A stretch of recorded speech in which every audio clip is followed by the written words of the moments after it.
You got Mag and Mac here with you on Birds 365, and we are lucky enough to have Brad Spielberger from Pro Football Focus hop aboard with us, one of our favorite guys to punch up. Brad, I want to cut to the chase here. John and I have been debating it all morning. If we all agree that the Philadelphia Eagle defense is not near as good as it was last year, what's changed? If the philosophy is still the same, and we were led to believe that's the case, that John Desai comes in as a Fangio disciple, same as Jonathan Gannon, the coach changed and a good number of players changed on the defense. If it's a massive drop-off, you guys watch a ton of film at Pro Football Focus, you crunch numbers, you come up with analysis. In your analysis, the Eagles' defense has gone backwards as badly as it has. More because of coaching or more because of personnel? More because of the opposing schedule. Not to say they were a bad Very unit. good. Thank you very much. Yes. Yeah. Not to say they were a bad unit last year. They still have a lot of talent. Obviously, in both seasons, the sack record, all of those things is great. And I do think that, I mean, think about it, though. Like, who did they really lose of, meaningful value? TJ Edwards has been good in Chicago. There are a couple pieces here and there, but you guys know they never really spend at linebacker and retain those players. They kind of cycle through. It's how they approach it, and it's been fine for a number of years. I think Sean Desai has proven over time. He was in Chicago with no talent to speak of, and did, I thought, a very good job given what he was working with. They've been very susceptible over the middle of the field in the slot when you're attacking these linebackers, putting them in conflict with, crossers and various concepts. So I would say, yeah, I honestly think it's neither. I know it's a boring answer. This isn't like an analytics nerd thing, but defense is super random. I mean, the Vikings were one of the worst defenses in the NFL last year. They arguably got worse on paper talent-wise. They did get worse. They have the best coordinator, though, Brad. Yes, that's Brian where Flores I would say. Yeah. Now, but even with Brian, and Jody knows, I'm in love with Brian Flores. I because he's different. I like different. I don't like how many teams copy the Fangio scheme over the past few seasons. I don't like it. Brian does something different. He's ahead of the curve. However, they blow a big lead to Jake Browning. They blew a lead to Denver. They blew a lead to Justin Fields. They don't have talent, and they still lose games. But for what he has, he cobbles together a top 10 defense, which is astonishing. So I give him a lot of credit for that. And that leads into my next question. I think too many people believe coordinators are these guys using joysticks, and it's their faults. It's not Flores' fault his team can't hold up at the end of the games. The talent, sort of comes to the forefront. The old adage, Jimmy's and Joe's, not X's and O's. So you're right about the schedule. The one brilliant part of this move, it's everything about it.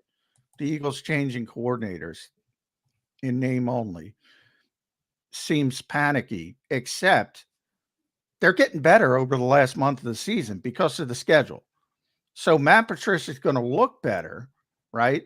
He doesn't have to address reporters like me. He's not the defensive coordinator. He's got a press secretary in Sean Desai. It's brilliant from that standpoint. Yeah, no, sure. You bring him in as a consultant, and maybe he is trying to throw out some different ideas and do things differently. He obviously comes from a philosophy that is very, very different than the Vic Fangio tree. Maybe they play more man coverage and more single high safety looks, do different things than what's been happening so far this season with Desai. But no, that is a good point. You get the intervention fallacy, which is it's now going to look vastly improved when in reality they're going to play a bunch of bad teams. And that'll be more of the difference there. But yeah, I thought it was interesting. Maybe also you do want to shake things up. I think it does look a little bit panicky, but for all we know, he has been throwing some different ideas at the wall, and they just feel they have to try something because they've been struggling pretty much all year long.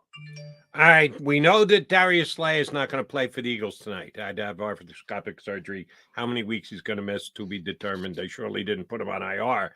They hope he's back, finish out the regular season, certainly for the playoffs. How have those potential replacements for the Philadelphia Eagles tonight graded out so far this year? No limited for some of them, the Keely Ringos of the world, but Ricks has played. Some may play in the slot night, some may play outside. Josh Jobe has played. He was a key guy early, kind of fell down the depth chart, now could be back in the mix. How have the Eagles DBs, who are going to be tasked to replace Darius Slay, oh, by the way, far and away their best corner all year, how should Eagle fans be thinking the guys are going to be able to step in and not miss a beat with Darius Slay out of the lineup? Yeah, very poorly. Both Ricks and Joby have coverage grades below 45, which is very, very bad. And then, I think Ringo, you saw last week when he came in for a spot couple reps, you saw why he's not really playing in very limited, time, just made a couple mistakes and got beat a couple times and was very quickly back out of the lineup. So, yeah, I mean, I think it all traces back to like you lose Avonte Maddox, and I think we're seeing the importance of having a solidified slot corner. You obviously try James Bradbury there. You're trying a bunch of different things there, and it's just been tough. Like that in particular has been their weak spot. We talked about it last week going into a game against CeeDee Lamb and the Dallas Cowboys. Like slot receivers are destroying this Eagles team, and they pretty much have all season long. So, yeah, it's going to continue to be tough sledding. But at the end of the day, that's kind of how this thing is built, and they need the defensive line to get home with more consistency, more regularity, and that's the answer. That's the counter. We'll get back to the Eagles, but I want to ask you this question because I saw Brock Purdy, and by the way, Brad, Jody is ground floor on Brock Purdy, so he deserves credit for Brock Purdy. Probably the leader to be the MVP now that Dak Prescott kind of crapped the bed in Buffalo. To Brock's credit, he said Christian McCaffrey should be the MVP, which I agree with because I say to Jody all the time, Brock's having a tremendous season, but he's not even the MVP on his own team. If Christian McCaffrey wins that award in this environment, how good of a season is that for a running back where nobody cares about running backs in this league, it seems? Yeah, no, it's a great point, right? It's so hard to win that thing as a non-quarterback, and now in 2023 to win it as a running back is like borderline impossible. So, yeah, I mean, Purdy, I think is like minus 200 now in betting odds, and obviously that doesn't tell you what's going to happen. So, it would be remarkable. I mean, he already has 20 touchdowns now. He's tied with Raheem Mostert on the season, another Niners legendary back. I think he would need to win that out and have like 25 plus touchdowns, be the leader there for the NFL. And the thing with him too is, we hear this adage all the time. Oh, he's not just a running back. He's also a receiver. It applies to about 5% of the guys that get said about. It does actually apply to Christian McCaffrey. He can legitimately run routes out of the slot and out wide. He has a route tree. He can make guys miss in space, obviously after the catch, as well as anyone. So, he is a weapon. He's a true, a full all-around weapon, not just running back. But, yeah, nevertheless, he's going to win the rushing title, it looks like. Maybe have the most touchdowns in the NFL. Be up there for receiving yards by running back. I mean, yeah, maybe Brock's onto something, but I think they'll give it to Purdy. And I will say this, like, do I think Brock Purdy, like him winning an NFL MVP award is going to look great in the annals of history? Like, probably not, but he's not as bad as people are saying. Like, he's been good. He's been elevating out parts of this offense. Yes, he's driving a Lamborghini and has Kyle Shanahan and all these weapons, but Purdy has been good. Quick question for you. Did you ever say that about Tom Brady when he was taking down his MVPs? Doesn't look good for the league. 6th round draft pick. They don't really need not it. Did you say it about Brady? You can say it about Purdy, but you didn't say it about Brady? It's not his draft status has nothing to do with it. But Tom Brady's winning those awards throwing to 5'9" undrafted white slot receivers. And Brock Purdy is doing it throwing to a bunch of all pros with the best left tackle maybe ever and the best play caller maybe ever. So no, I hear you, but I don't care. Did I miss Shanahan's Super Bowl victories? He should have had one. Yeah, he should have had one. Oh my God! You know what? I should have had all 6 numbers in Powerball last night. No. I didn't, so I got squata, but I should have had them. That's fair. I hear you. But he's also the reason Brock Purdy's the MVP. So you can't have both sides of the coin there. Yeah, Kyle is tremendous. I mean, how many people check? Kyle is phenomenal. Play scheming. Now, game management, I got some issues with Kyle Shanahan, but play scheming, yeah, everybody else is fighting for second place. I think that's fair. So NFL as a whole, I think this is the time of year. We saw it in Buffalo, Brad. Jody has heard me say this. Nobody cares about the running game until they have to care about the running game, which is basically late in the season in the Northeast, Midwest, if there's an outdoor game. And all of a sudden, people are like, oh, man, we can't stop the run. I think Dallas had that moment yesterday. Said, oh, man, if we're not playing from the lead, we got some issues. So many undersized bodies. Does it surprise you that somebody, I talked about it with Flores a little bit, somebody hasn't said, look, everybody's playing 210-pound guys. There's a lot of teams playing three safeties, undersized bodies all over the place on defense. Why hasn't somebody said, all right, pendulum's coming the other way. I'm going to get a fullback. I'm gonna ram it down people's throats. Is it just because the margin of error is too small? So the Ravens, I think, have to a degree done that. And also the Patriots, I do think, tried to just go heavy, 350-pound guards, run a gap scheme, and just try to out-physical you. They just have zero talent on offense in any way, shape, or form. So, I do think there's been a little bit of that, but there probably should be more. I hear you, right? You're playing all these teams in dime looks and big dime with three safeties.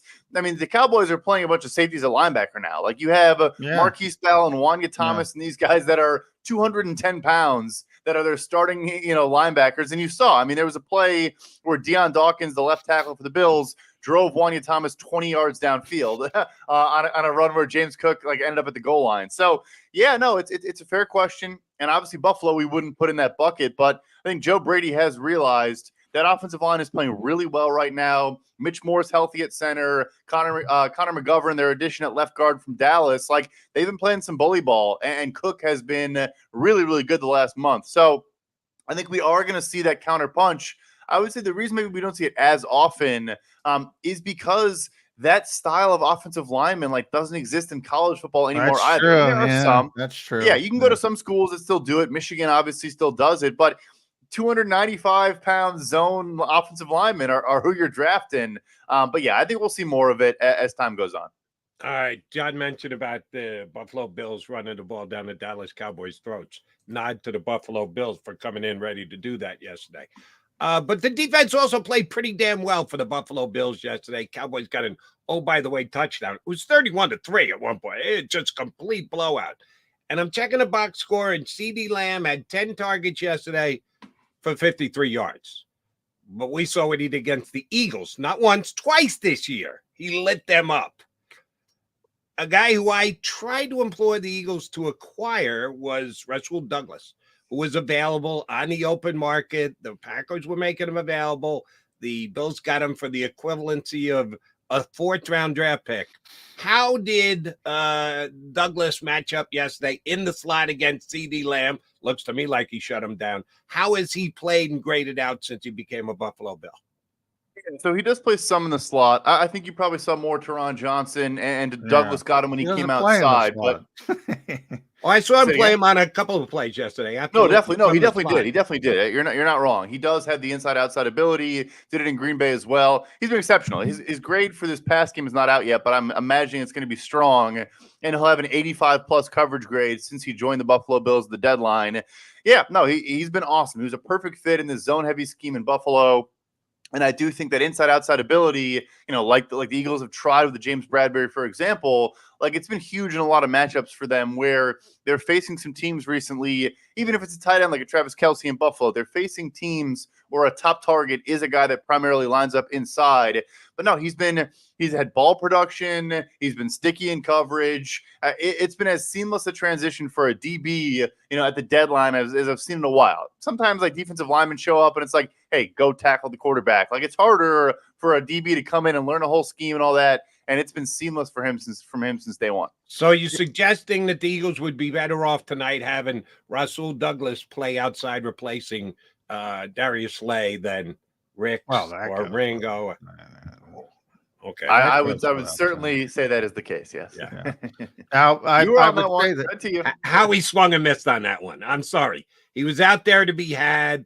They bring back the kid from the Pittsburgh, why am I forgetting? Joshua Scott, They bring him back from the Pittsburgh practice squad. Josiah Scott. Yeah, they could have used a guy like Douglas. No, I don't think it's been updated. I think the more impressive thing about Rasul's playing great, but I don't think you guys updated. But coming into that game, anytime you're following somebody around like CD Lamb, that tells you how well Rasul is playing. But you guys had him at 758 snaps out wide, 18 in the slot. So he has not been playing in the slot until that year he did in Green Bay.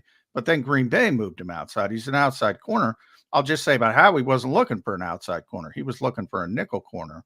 Yeah, now that Darius Slay is hurt, but you can't project Darius Slay being hurt. So they weren't looking for an outside corner, but Rasul's a very good player. So those two things are not mutually exclusive. And I think he's had a tremendous career. But I do think people in Philadelphia forget he had a bunch of stops before the light turned on for him in Green Bay. So it wasn't just the Eagles that gave up on Rasul Douglas, but props to him for getting back and having a really solid, start. He's a great corner now. He's really developed. And I'm not sure, by the way, the Eagles develop corners all that well, as we're seeing with Kaylee Ringo and Josh Jobe and everybody else and Eli Ricks. But I'll bring it back to Seattle. We got so many backup quarterbacks, Brad. Who's been the most impressive to you? Is it as simple as Jake Browning? Because that was a standalone game. I got to see he throws it a lot along the line of scrimmage. We talked about Kyle scheming people up. I think Zach Taylor's doing a great thing there. But he's been very impressive. Is it more the bells and whistles, or has he been the best backup forced into play? The screen game has been huge for them. They've had a lot of production from even Jamar Chase on quick outs. Chase Brown, their rookie running back's been good, but it'll come out later today. I'll probably tweet it out. His stats on throws 10+ yards downfield have been exceptional this month. It's not just the underneath game. Even yesterday, I want to say it's like 10 of 15 for 200 yards and a touchdown, the one to T. Higgins. And so Jamar Chase leaves that game with a couple minutes to go in the third quarter, and he still is driving the football down the field, spreading it around. Tyler Boyd, T. Higgins, the tight ends were getting involved. He's been exceptional. And I'll be honest, I remember watching him play a ton at Washington. I did not think this was going to go particularly well in Cincinnati at all. And he's been awesome. So, yeah, it's probably him. You've had the journeyman, the Gardners, the former Eagle, and Gardner Minshew, who have been very, very solid. But right now, Jake Browning is legitimately elevating a Bengals offense, and the reason for this recent win streak, or one of the reasons. He's been really impressive. Before the season started, I kind of put the Seattle Seahawks on a pedestal, which they haven't earned. I thought they were going to be the third best team in the NFC. 49ers, Eagles, and then maybe Seattle. They're below 500. A lot of reasons for it, one of which is the defense, which I thought was going to be significantly better this year. And they went out and made a major addition on the defensive line at the trade deadline, and it hasn't paid dividends. What's wrong with the Seattle defense? Is it the fact that Sean Desai is no longer there? Could that be the reason that the Seattle defense has been massively underachieving? Give me your read on why Seattle's defense has been disappointing, at least for me. I was right there with you. I picked them as a sneaky team to win the division, and obviously that was never going to happen. The defense has been terrible. Their safeties have been really, really bad. Jamal Adams, there's a couple snaps a week you see him in coverage, just lost. The guy is basically like a blitzing, off-ball linebacker at this point. He can't cover anything. Even Quandre Diggs had a down year. Devin Witherspoon, love the guy, fun player, fun to the line of scrimmage, is getting picked on a weekly basis in coverage too. That'll get better. I have full faith he'll become a really good NFL player, but right now in coverage he's not good.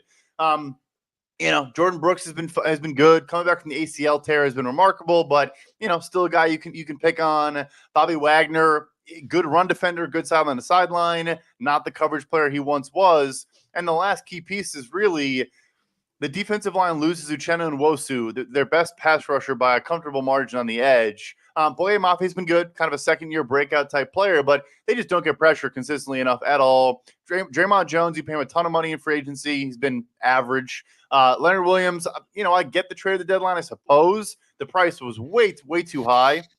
But I get trying to address your biggest weakness, which I think was on the interior. He's actually been good. It just hasn't mattered. So, yeah, it's the defense, and then the tackle's been hurt pretty much all year long. But I wouldn't really blame Geno. It's just, the defense has been just losing games for them on a nearly weekly basis. Yep. So we might be talking the over tonight. Terrible defense versus terrible defense. You had mentioned Gardner Minshew a little bit earlier. If Indianapolis finishes this thing off and Jacksonville's taking on water and they win that division, is Shane Steichen going to be the coach of the year? Because they're not giving it to, they might consider Mike McDaniel. They're not giving it to Sirianni or anybody who's expected to do good things. So maybe Dan Campbell, maybe Mike McDaniel's taking the step forward. But I gotta give strong consideration to Shane Steichen. Yeah, absolutely, 110%. And he is, right in the mix right now, top 5 in odds for that award, and he should be. I mean, it's been remarkable what they've done. Lean into the RPO game, lead the NFL in RPO rate by about 6-7%. A completely different offense, but you go from an Anthony Richardson to a Gardner Minshew. The offensive line's all playing better. You're getting a career out of Michael Pittman. The rookie and Josh Downs has been great. He's been as good with the talent he has as any coach in the NFL in third and fourth downs, high leverage moments, all these various facets where you kind of think, okay, a lot of credit here should go to the coach. He's been great. So it'll be interesting. There's a lot of coaches in that bucket. Like Kevin Stefanski's been battling horrible quarterback injuries all year long. Exactly. Yeah. That's exactly where I was going. Thank you very much, Brad. Nobody's mentioned Stefanski. They got 3 winnable games left. Yeah, they're probably not going to catch the Ravens, so they're not going to win a division, but Cleveland with how many different quarterbacks have they played that's a good year? choice. That's a good choice. The one thing I would say working against him is Jim Schwartz comes in and the defense goes from a bottom 5 unit to a top 5 unit. And so I think maybe people will give him more credit for that than Stefanski. But he's been great too, though. The offense has been lose Nick Chubb, lose all the quarterbacks. Wow, I didn't even. They were bottom 5. The Cleveland their defense was horrible last year. Yeah, they were terrible. Defense was horrible last Holy year. mackerel. And give credit to him, though. He is the head coach. He fired the coordinator, as he should have, in Joe Woods, and replaced him with a great coach in Jim Schwartz.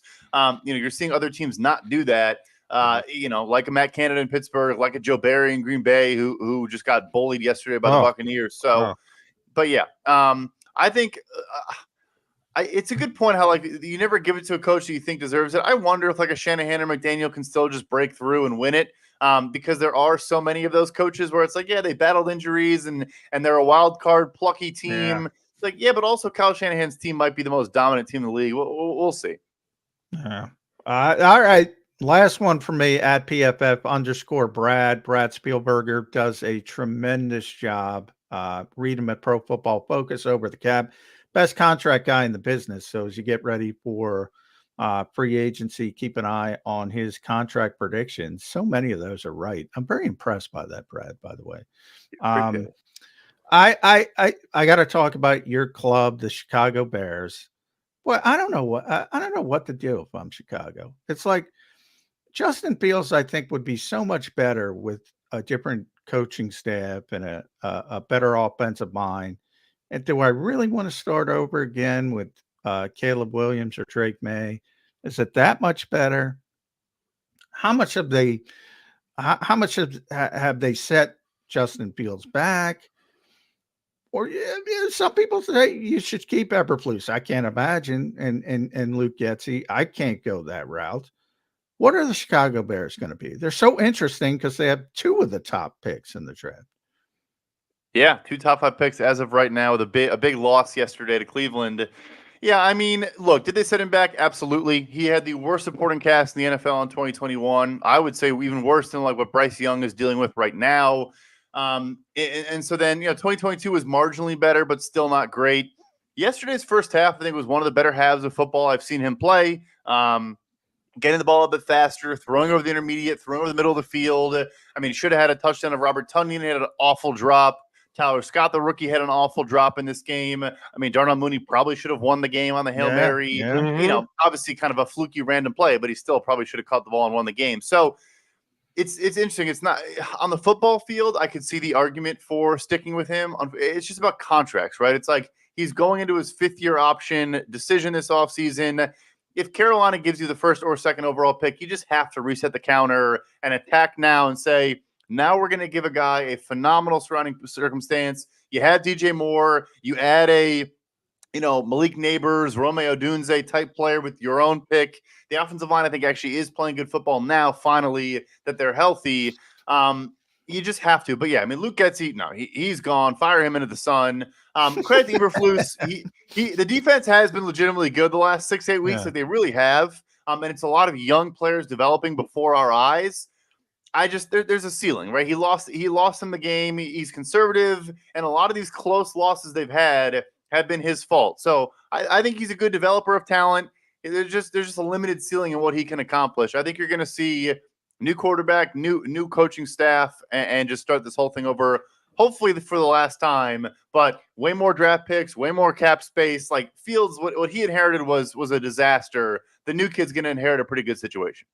Now, as they say, film don't lie. So I'm going to ask you to go to the film, Mr. PFF. If we put the NFC aside, if we say that Baltimore has been the best team on the field in the AFC, Kansas City is Kansas City. They take up almost permanent resident in the Super Bowl. If we make them the 2 best teams in the AFC as of right now, and I'm not locking at it, I'm just saying today, you might rate them 1-2. Buffalo or Miami? They'll play week 17 and they'll answer it themselves on the field. But I'm asking you right here, right now, where they rank, what they've accomplished, how they look on film. If I had to ask you who is the best team in the AFC right now, if it's between Buffalo and Miami, who would you take? I would take Buffalo even if you include Kansas City and Baltimore. Buffalo is the best team in the AFC right now. And I think, that you look at the 2 schedules going forward. They lose to the Patriots this year, right? They did lose to the Patriots this year, which is hard to accomplish. Lost to the Jets too. So, yeah, I mean, going forward, there's a chance they can still somehow win the AFC East if they win out, and if Miami loses one of, I think it's Dallas and Baltimore they have left, and then lose to Buffalo in that Week 18 game you mentioned. So, I think it's possible. I think it's very, very possible that is what happens. And I'm with you, but I'll say this, Brad. I think it's a little recency bias because they looked so impressive yesterday. I'm like, damn, I don't want to play Buffalo. But but they honestly could have beat Philly. Credit to Philly for coming back in that game, but they could have won that game. They go into Kansas City and probably should have won by more than just a field goal there. It is recency bias. There's no question about it. They just blew out Dallas. That's in my mind. But the offense has been good the entire season. We talk MVP. He's not going to win it, but frankly, Josh Allen's probably been the most valuable player in the NFL this year. He's the most difficult player to stop. But, he's too reckless. If he could just get that under control, he's the most difficult player in the NFL to stop. And I don't think it's particularly close, to be honest. No, I'm with you. So yeah, I'll take Buffalo. They're gonna sneak in, and I think they have a legit chance to just get hot at the right time and end up in the Super Bowl, which is funny because they've been like presumptive favorite, 1 or 2 seed, and they can't make it happen. Now I think they're gonna be like a 6 seed and make the Super Bowl. Yeah, 2 weeks ago they were 6-6 and worried about if they're even gonna get in the dance before they're still gotta be worried. Still gotta be worried. It could go negative. Not a big Sean McDermott game manager guy. That 13 seconds will live in my head forever. His too. Yeah. You'll get over it, John. Sean won't. Brad, great stuff. Always a pleasure. We appreciate it whenever you do jump in with. Thank you very much. We will get you back up again before the playoffs hit. Thank you, great. Brad. Thank you, guys. Appreciate it. Spielberger from PFF, cap analyst, and also contributor at overthecap.com. All right, McDonald and McMullen, you got Mac and Mac coming back to put a bow on the show.